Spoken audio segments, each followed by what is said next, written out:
वर्ग आणि वर्गमूळ या विषयावर मार्गदर्शन करणार आहे.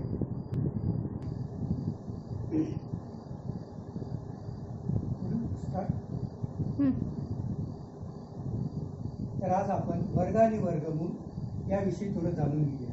सर्वप्रथम बघूया आपण की वर्ग म्हणजे काय.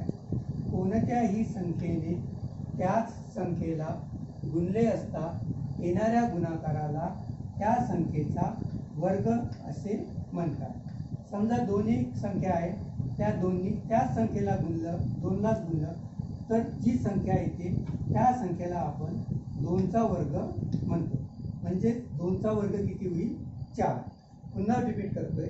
कोणत्याही संख्येने त्या संख्येला गुणले असता येणाऱ्या गुणाकाराला त्या संख्येचा वर्ग असे म्हणतात. आता बघूया आपण वर्गमूळ म्हणजे स्क्वेअर रूट. एखादी संख्या ज्या संख्येचा वर्ग आहे त्या मूळ संख्येला त्या संख्येचे वर्गमूळ असे म्हणतात. समजा 4 हा 2चा वर्ग आहे म्हणून 4चे वर्गमूळ 2 होईल. आता आपण बघूया पूर्णांक संख्येचे वर्गमूळ काढणे. सर्वप्रथम संख्या घेऊ आपण 1521. तर या संख्येचे वर्गमूळ काढताना सर्वप्रथम 2 अंकाची एक याप्रमाणे जोड्या पाडायच्या. त्या जोड्या पाडताना उजवीकडून डावीकडे यायचे. म्हणजे एक जोडी 21ची पडेल, दुसरी जोडी 15ची पडेल. आता पहिली जी जोडी पडलेली आहे 15ची, त्या संख्येला भाग देताना अशा संख्येने भाग द्यायचा ज्याचा वर्ग केला असता ती संख्या 15 किंवा त्यापेक्षा कमी यायला पाहिजे. समजा आपण घेऊ 3. 3चा वर्ग 9 होईल. 3चा भाग दिला त्यामुळे 3 यामध्ये मिळवायचे. 3 आणि 3 6. 15 मधून 9 वजा केले असता 6 उरतात. नंतर जी दुसरी जोडी आहे ती खाली घ्यायची. आता इकडे संख्या किती आलेली आहे? 6. तर या संख्येवर आपण जो अंक ठेवणार त्याच अंकाने त्या पूर्ण संख्येला गुणायचे आहे. समजा 6 वर आपण 9 जर ठेवले तर 9नेच या पूर्ण संख्येला गुणायचं. म्हणजे 9 9 81. हातचा 1 9 सक 9 9 81 म्हणजे 1. हातचे आले 8 9 सक 54. 54 आणि 8 62. म्हणजे 9चा पूर्ण भाग जाईल 9. 9चा भाग दिला 621. ज्या संख्येचा भाग दिला ती संख्या यामध्ये मिळवायची. 9 9 18. हातचा 1 6 1 6. हे वजा केले असता 0 0 0 येईल. म्हणजे 1521 या संख्येचे वर्गमूळ 39 होईल. आता आलेले वर्गमूळ चूक आहे की बरोबर आहे हे तुम्ही चेक करू शकता. जी संख्या आलेली आहे त्याची दुप्पट करूया. म्हणजे याला 2ने जर गुणलं तर किती येतं? 78. ही जे 78 आले ही शेवटची बेरीज जर येत असेल तर तुम्ही काढलेलं वर्गमूळ बरोबर आहे. आता अजून एक उदाहरण बघूया. पुन्हा जोड्या पाडायच्या उजवीकडून डावीकडे. एक 76ची, एक 02 आणि एकच अंक उरत असेल तर एका अंकाची जोडी गृहीत धरायची.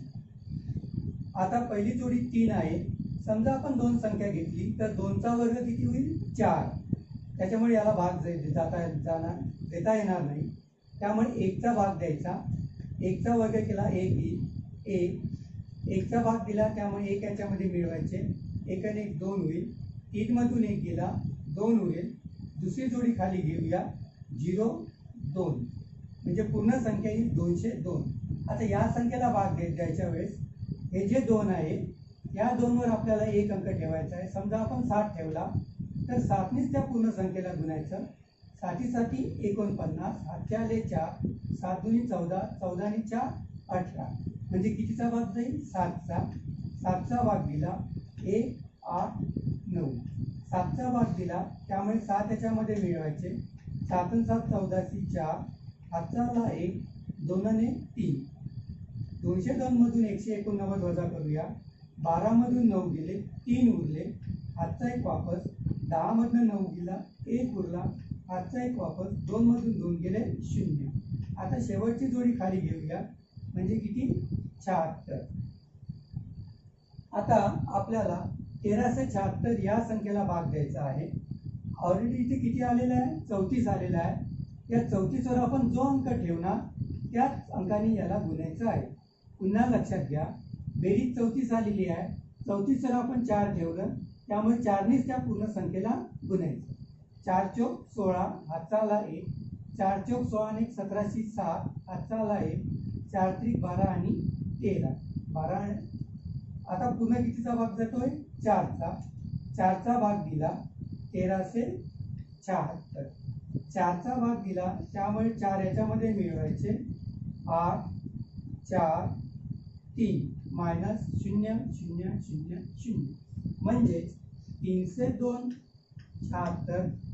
चे वर्गमूळ राहील 174।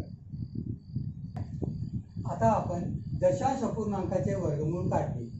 दशांश अपूर्णांकामध्ये ज्यामध्ये डेसिमल पॉइंट असतो त्याला आपण दशांश अपूर्णांक म्हणतो। इथे फक्त जोड्या पाडताना थोडी पद्धत वेगळी आहे।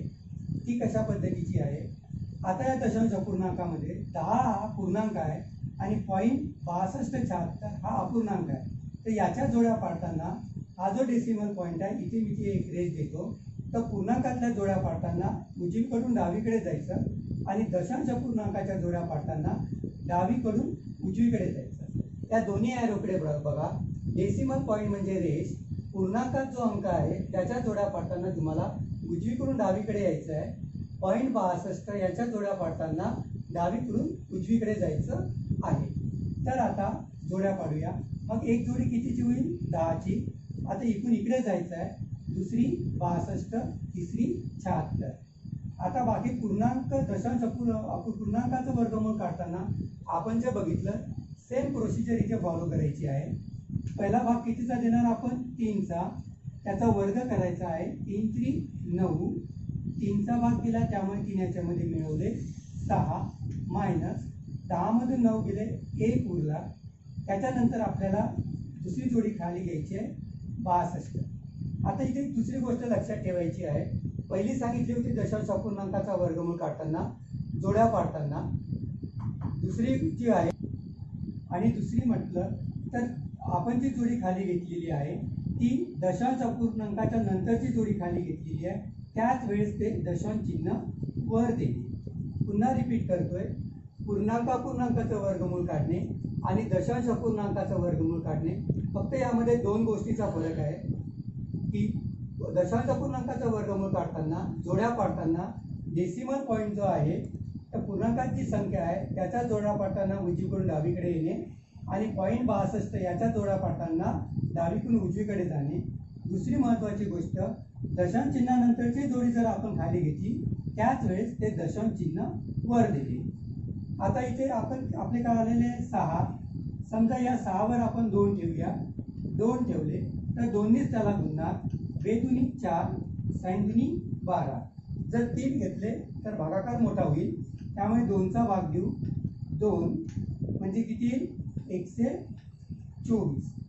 2चा भाग दिला त्यामुळे 2 याच्यामध्ये मिळवले 4, किती आहे 6, मायनस केले किती राहतील इथे 8, हातचा एक वापस 3, 1 मधून 1 गेला 0। नंतर शेवटची जोडी खाली घेऊया 76। आता शेवटची जोडी खाली घेतल्यानंतर आपली जी इथे बेरीज झालेली आहे ही 64। या 64 वर आपल्याला अंक ठेवायचा आहे।